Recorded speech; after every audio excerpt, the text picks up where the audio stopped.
Friends, പവിത്രം സീരിയലിൻ്റെ ഒരു upcoming episode വിശേഷത്തിലേക്ക് എല്ലാവർക്കും സ്വാഗതം. നല്ല ഒരു അടിപൊളി വിശേഷമാണ് കേട്ടോ. വിക്രമും വേദയും തമ്മിലുള്ള ഒരു പ്രണയാതുരമായ ഒരു വിശേഷമാണ്. അങ്ങനെ വേദ വീട്ടിലേക്കൊക്കെ പോയിട്ട് അതുപോലെ തന്നെ തിരിച്ചു വന്നിരിക്കുകയാണ് കേട്ടോ. പക്ഷേ വിക്രത്തിനെ എങ്ങനെയെങ്കിലും വരച്ച വരയിൽ നിർത്താൻ വേദ ശ്രമിക്കുന്നുണ്ട്. ആ വിശേഷങ്ങളിലേക്കാണ് നമ്മൾ പോകുന്നത്. നമ്മുടെ വീഡിയോ ഇഷ്ടപ്പെട്ട് കഴിഞ്ഞാൽ ഒന്ന് ലൈക്ക് ചെയ്യാൻ ആരും മറക്കല്ലേ. അതുപോലെ നമ്മുടെ ചാനലൊന്ന് സബ്സ്ക്രൈബ് ചെയ്തുകൂടി സപ്പോർട്ട് ചെയ്യണേ.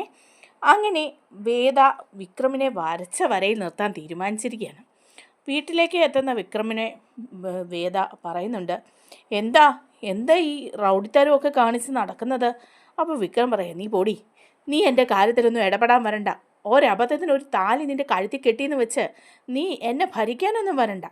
അതങ്ങ് അഴിച്ചു കളഞ്ഞ് വെച്ച് വീട്ടിൽ പോകാൻ നിന്നോട് എത്ര പ്രാവശ്യം പറഞ്ഞു കൊച്ചേ, ഇതെന്തൊരു ശല്യമാണെന്ന് നോക്കണേ എന്നൊക്കെ പറയുകയാണ് കേട്ടോ. അതേസമയം നേരം വെളുത്ത് എണീറ്റ് കഴിയുമ്പോഴേക്കും വിക്രം ബാത്റൂമിലൊക്കെ പോയിരിക്കുകയാണ് കേട്ടോ. അതേസമയം വേദയാണെങ്കിൽ വേദയ്ക്കൊന്ന് കുളിക്കുകയൊക്കെ ചെയ്യണം. വേദ നോക്കുകയാണ്, വിക്രം അവൻ ബാത്റൂമിലാണല്ലേ, അവനെ ഇങ്ങനെ വിട്ടാൽ കൊള്ളില്ല. എന്തായാലും ഒരു നിയന്ത്രണമൊക്കെ ആവശ്യമാണ്, അതില്ലാതെ പറ്റില്ല. എല്ലാവരെയും പേടിപ്പിച്ചങ്ങ് ജീവിക്കാമെന്ന് വിചാരിച്ചിരിക്കുക റൗഡി. ഇപ്പം ഞാനൊരു പണി കൊടുക്കാം എന്ന് പറഞ്ഞിട്ട് ബാത്റൂമിൻ്റെ വാതിലിൽ പോയി മുട്ടുവാണ് കേട്ടോ. ബാത്റൂമിൻ്റെ വാതിലിൽ ഇങ്ങനെ മുട്ടുമ്പം കുളിച്ചുകൊണ്ടിരിക്കുന്ന വിക്രം പെട്ടെന്ന് വാല് തുറന്ന് ചോദിക്കുക, എന്താടി എന്താ? അതെ, ഇങ്ങോട്ട് വന്നേ എന്ന് പറഞ്ഞിട്ട് വിക്രമിനെ വലിച്ച് താഴെ ഇടുകയാണ് വേദ. എന്നിട്ട് വേദ ബാത്റൂമിൽ കയറി വാതിലടയ്ക്കുകയാണ് ചെയ്യുന്നത്. വിക്രം പറയുന്നുണ്ട്, നാശം, ഇതെന്തൊരു കഷ്ടമാണ്, ഞാനിനിയിപ്പോൾ എന്താ ചെയ്യുക എന്നൊക്കെ പറയുന്നുണ്ട് കേട്ടോ. അങ്ങനെ ബാത്റൂമിൽ നിന്ന് ബഹളം വയ്ക്കുകയാണ് കേട്ടോ. അപ്പോൾ കമല അങ്ങോട്ട് വരികയാണ്. കമലൻ ചോദിക്കുക, എന്താടാ ഇവിടെ ബാത്റൂമിൽ? ആ വേദ അവളാണ് ഇതിൻ്റെ അകത്ത്, ഈ നാശം ഇറങ്ങുന്നുമില്ലല്ലോ. അപ്പം ഉടനെ കമലൻ പറയും, എന്തിനാടാ ആ കുട്ടിയെ ഇങ്ങനെ വിഷമിപ്പിക്കുന്നത്? ആ കുട്ടി ബാത്റൂമിൽ കയറിയതല്ലേ, നീ ഇതിൻ്റെ മുമ്പിൽ നിന്ന് അങ്ങ് പോ, എന്തൊരു മോശമാണ് ഇത് എന്നൊക്കെ പറയുമ്പം വിക്രത്തിന് ശരിക്കും ദേഷ്യം വരികയാണ് കേട്ടോ. അതേസമയം വിക്രം പുറത്തൊക്കെ പോയിട്ട് തിരിച്ച് വരുന്നുണ്ട്.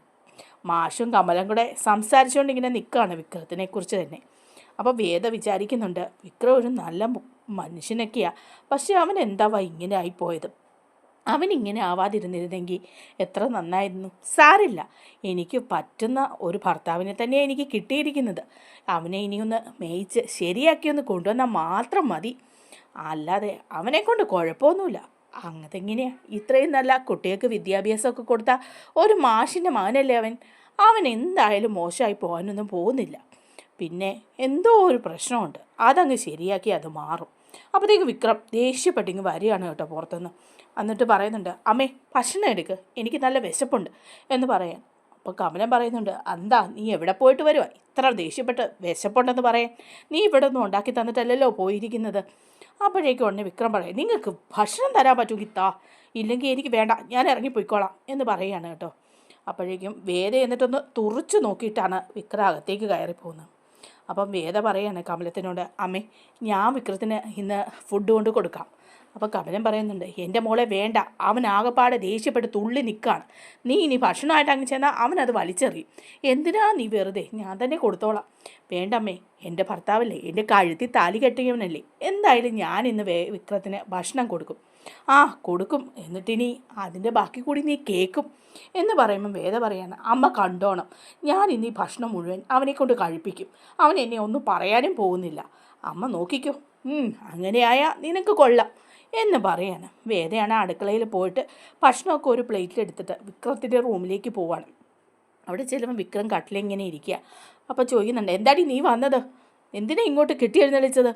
അപ്പം വേദ പറയാനാ, അത് ഞാൻ ആഹാരം തരാൻ വേണ്ടി വന്നതാ. എന്താഹാരം? ഞാൻ അമ്മയോടല്ലേ ആഹാരം വിളമ്പി തരാൻ പറഞ്ഞത്, നിന്നോട് ഞാൻ പറഞ്ഞില്ലല്ലോ, പിന്നെ നീ എന്തിനാ ഇത് എഴുന്നള്ളിച്ചോണ്ട് ഇങ്ങോട്ട് വന്നത്? അന്നേരം വേദ പറയാനാ, പിന്നെ ഞാനല്ലേ ഭക്ഷണം കൊണ്ട് തരണ്ടേ, എൻ്റെ ഭർത്താവല്ലേ. പിന്നെ നിൻ്റെ ഒരു ഭർത്താവ് ആ ഒരു പേരും പറഞ്ഞ് എന്നെ ഭരിക്കാമെന്ന് നീ വിചാരിക്കേണ്ട. ഈ ഭക്ഷണമായിട്ട് നീ തിരിച്ചു പോകുന്നുണ്ടോ? അപ്പോൾ വേദ പറയാണ്, എന്തായാലും ഈ ഭക്ഷണമായിട്ട് ഞാൻ തിരിച്ചു പോകാനൊന്നും ഉദ്ദേശിക്കുന്നില്ല. ഇത് ഇങ്ങോട്ട് കൊണ്ടുവന്നതാണെങ്കിൽ അത് നിങ്ങൾ കഴിക്കുക തന്നെ ചെയ്യും. അപ്പം ഉടനെ വിക്രം പറയുക, പിന്നെ ഞാൻ കഴിച്ചത് തന്നെ, ഞാൻ പട്ടിണി കിടന്ന് ചത്താലും നീ കൊണ്ടുവന്ന് ഈ ഭക്ഷണം കഴിക്കാൻ എന്നെ കിട്ടില്ലടി. ഓഹോ, അങ്ങനെയാണോ തീരുമാനം? ഞാൻ ഈ ഭക്ഷണം ഇയാളെ കൊണ്ട് കഴിപ്പിച്ചാലോ? കഴിപ്പിക്കും, നോക്കിയിരുന്നു, ഞാൻ കഴിക്കില്ല. അപ്പോൾ വേദ അടുത്തേക്ക് ചെന്നിരിക്കുക. അപ്പോൾ വിക്രം കുറച്ചങ്ങ് നീങ്ങിയിരിക്കുന്നുണ്ട് കേട്ടോ. എന്നിട്ട് വേദ ഈ ഭക്ഷണം ഇങ്ങനെ ഉരുട്ടിയെടുക്കുകയാണ് കേട്ടോ.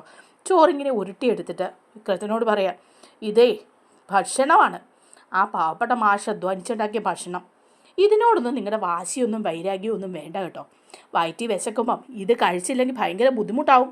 ആഹാരം കിട്ടാതെ ഒരുപാട് പേര് അലിഞ്ഞ് നടക്കുന്നുണ്ട്. അതുകൊണ്ട് ആ അഹങ്കാരമൊന്നും വേണ്ട. ഈ വീട്ടിൽ നിന്നല്ലേ 4 നേരം ഭക്ഷണം കഴിക്കുന്നത്. അതുകൊണ്ട് ഈ ഭക്ഷണം അങ്ങ് കഴിച്ചേ. വേണ്ടെന്നല്ലേ നിന്നോട് പറഞ്ഞു. വാ പൊളിക്ക്, ഇത് കഴിക്കാതെ നിങ്ങളെ ഞാൻ വിടില്ല എന്ന് പറഞ്ഞ് വിക്രത്തിൻ്റെ വായിലേക്ക് വെച്ച് കൊടുക്കുകയാണ്. അപ്പോൾ വിക്രം അങ്ങ് ഇറക്കുകയാണ് കേട്ടോ. അത് കഴിയുമ്പോൾ പിന്നെ ഒരു ഉരുള കൂടി വേദ ഉരുട്ടുകയാണ്. അപ്പോഴേക്കും വിക്രം ഇങ്ങനെ അന്തം വിട്ട് വേദ ഇങ്ങനെ നോക്കി നിൽക്കുകയാണ് കേട്ടോ. ഒരു പ്രണയമൊക്കെ വിക്രത്തിൻ്റെ കണ്ണിൽ അപ്പോൾ കാണാൻ പറ്റും. വേദ ഇങ്ങനെ സൂക്ഷിച്ച് നോക്കി നിൽക്കുകയാണ്. ആ സമയത്ത് വേദ 2ാമത്തെ ഉരുള കൂടി കൊടുക്കുകയാണ് വിക്രത്തിന്. അറിയാതെ തന്നെ വിക്രം അതും വാങ്ങി കഴിക്കുകയാണ് കേട്ടോ.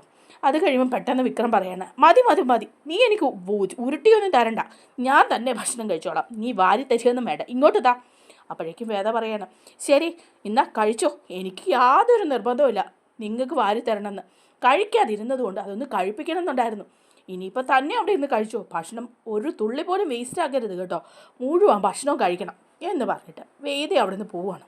വിക്രം ഇങ്ങനെ വേദ പോകുന്ന നോക്കിയിരുന്ന് ആ ഭക്ഷണം കഴിക്കുന്നുണ്ട് കേട്ടോ. അപ്പോൾ കമലാണെങ്കിൽ ഇങ്ങനെ നോക്കി നിന്ന് ചിരിക്കുന്നുണ്ട് വേദയുടെ നേരെ. അപ്പോൾ വേദ പറയാം, ഇപ്പോൾ കണ്ടോ അമ്മ, ആ ഭക്ഷണം മുഴുവൻ അവൻ കഴിച്ചത് കണ്ടോ, അതാണ് വേദ. ഇതുപോലെ നോക്കിക്കോ, വിക്രത്തിനെ ഞാൻ മാറ്റിയെടുക്കും. ഒരു നല്ല ഭർത്താവായിട്ടും ഒരു നല്ല മകനായിട്ടും ഒക്കെ അവൻ ഈ വീട്ടിൽ കാണും, അത് നമുക്ക് കാണാം. അപ്പോൾ ഉടനെ കമല പറയാണ്, സന്തോഷമായി മോളെ, നിന്നെപ്പോലെ ഒരു പെൺകുട്ടി വരണമെന്ന് ഞാൻ ആഗ്രഹിച്ച, അവൻ ചിലപ്പോൾ നന്നായല്ലോ എന്ന്, ഇത് ദേവിയായിട്ട് എനിക്ക് കൊണ്ടു തന്ന സമ്മാനമാണ് എന്നൊക്കെ ഇങ്ങനെ പറയുന്നുണ്ട് കേട്ടോ. ബാക്കി വിശേഷങ്ങൾ നമ്മൾ അടുത്ത വീഡിയോയിലൂടെ പറയുന്നതായിരിക്കും. നമ്മുടെ ചാനൽ ഒന്ന് സബ്സ്ക്രൈബ് ചെയ്യാൻ ആരും മറക്കല്ലേ. വീഡിയോ ഒന്ന് ലൈക്ക് കൂടി ചെയ്യണേ. താങ്ക്